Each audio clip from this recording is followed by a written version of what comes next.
కూకట్పల్లి బాలిక హత్య కేసు దర్యాప్తును మరింత ముమ్మరం చేశారు పోలీసులు. బాలిక హత్యకు గురైన ఇంట్లో మరొకసారి చెక్ చేశారు ఎస్ఓటీ పోలీసులు. ఎస్ఓటీ డీసీపీ ఆధ్వర్యంలో భవనంలోని ప్రతి ఒక్కరిని పిలిచి క్వశ్చన్ చేస్తున్నారు. కుటుంబ సభ్యులను ఆ భవనంలో అద్దెకున్న వారిని, భవన యజమానిని ప్రశ్నిస్తున్నారు. భవనంలోని ప్రతి ఫ్లాట్లోకి వెళ్లి వారితో మాట్లాడుతున్నారు. 4 ప్రత్యేక దర్యాప్తు బృందాలు బాలిక మర్డర్ కేసుని దర్యాప్తు చేస్తున్నాయి.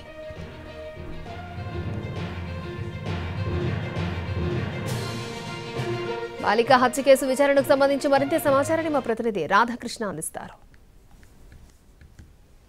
ఇంట్లో మరొకసారి ఎస్ఓటీ పోలీసులు మరొకసారి విచారిస్తున్న పరిస్థితి మనకు కనబడుతుంది. ఎదురుగా మనం చూడొచ్చు, సహస్రాని హత్యకు గురైన ఇంట్లో పైన సెకండ్ ఫ్లోర్లో ఇప్పుడు మన ఎస్ఓటీ డీసీపీతో పాటు మరొక ఎస్ఓటీ టీం మనకు కనబడుతుంది. వాళ్ళంతా కూడా ఇప్పుడు ఆ ఇంట్లో ప్రతి ఒక్కరిని కూడా పరిశీలిస్తున్నారు, అందరినీ కూడా విచారిస్తున్నారు.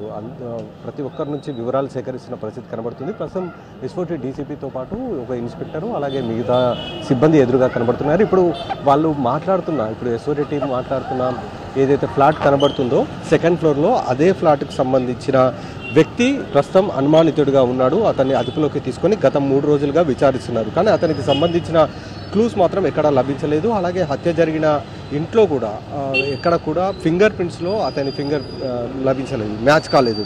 దీంతో ప్రస్తుతం అయితే అతన్ని విచారిస్తున్నారు. అతనితో పాటు మరొక 3 కూడా అదుపులోకి తీసుకొని విచారిస్తున్న పరిస్థితి అయితే కనబడుతుంది. ఇప్పటి వరకు ఈ కేసు దాదాపు 3 రోజులు దాటిపోతున్నా ఇప్పటి వరకు మాత్రం ఇంకా ఎలాంటి ఆచూకీ లభించలేదు.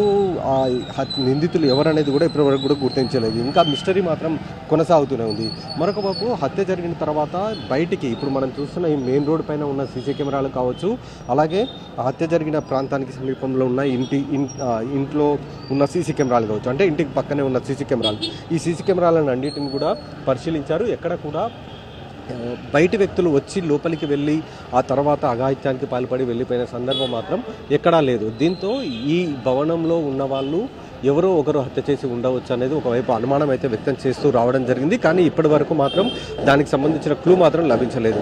3 రోజులు కావస్తున్నా దానికి సంబంధించిన క్లూ లభించకపోవడంతో చుట్టూ పరిసర ప్రాంతాల్లో పోలీసులు శతవిధాల ప్రయత్నం చేస్తూ ఉన్నారు. సీసీ కెమెరాలు, సెల్ ఫోన్ టవర్స్, అలాగే మిగతా గుర్తు తెలియని వ్యక్తులు ఎవరైనా ఈ ప్రాంతానికి వచ్చి ఉన్నారా అలాంటి మొత్తం కూడా చెక్ చేస్తున్నారు. ఎందుకంటే ప్రధానంగా ఈ ప్రాంతం అంతా కూడా నిత్యం రద్దీతో ఉండే ఏరియా ఇది. కాబట్టి చాలా వరకు కొత్త వ్యక్తులు ఎవరైనా ఇండ్లలోకి వెళ్తే తప్ప రోడ్డు మీద నుంచి గుర్తించడం అనేది చాలా కష్టంగా ఉన్న పరిస్థితి అయితే మనకు కనబడుతుంది. ఇప్పటి వరకు ఇంకా ఎవరు కూడా అదుపులోకి తీసుకోలేదు. కేవలం అనుమానితులు మాత్రమే అదుపులోకి తీసుకొని విచారిస్తున్నారు. ఇంకా కేసు మాత్రం ఛేదించలేదు.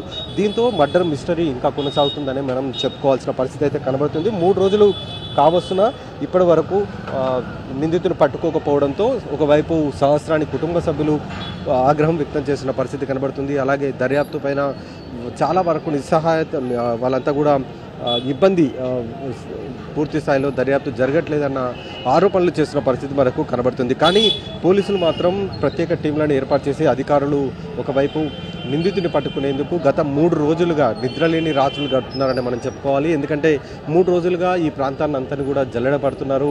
ఎక్కడ కూడా ఇప్పటి వరకు నిందితుడి ఆచూకీ లభించలేదు.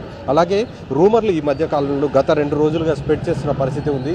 అలాంటి రూమర్లను కూడా ఎవరు నమ్మవద్దు. ఎవరైనా సరే ఈ హత్యకు సంబంధించి, సహస్రాని హత్యకు సంబంధించిన రూమర్లను స్ప్రెడ్ చేస్తే వాళ్ళపైన కఠిన చర్యలు తీసుకుంటామని కూడా ఒకవైపు పోలీసులు హెచ్చరిస్తున్న పరిస్థితి అయితే మనకు కనబడుతుంది. కెమెరా వేస్ ప్రసాద్తో రాధాకృష్ణ, ఎన్టీవీ, హైదరాబాద్. సహస్రాని ఇంట్లో